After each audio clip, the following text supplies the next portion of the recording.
তালের বড়া, তালের মালপোয়ার পর আমার আজকের রেসিপি তালের কেক।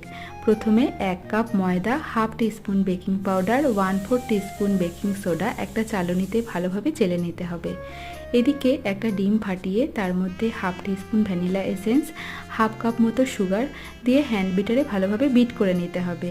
এর মধ্যে 1/4 কাপ বাটার, সামান্য দুধ আর পছন্দের সমস্ত ড্রাই ফ্রুট দিয়ে ভালোভাবে মিলিয়ে নেওয়ার পর আগে থেকে চেলে রাখা ময়দা, তালের পিউরি আর ফ্লেভারের জন্য সামান্য একটু এলাচ দিয়ে ভালোভাবে মিশিয়ে নিতে হবে।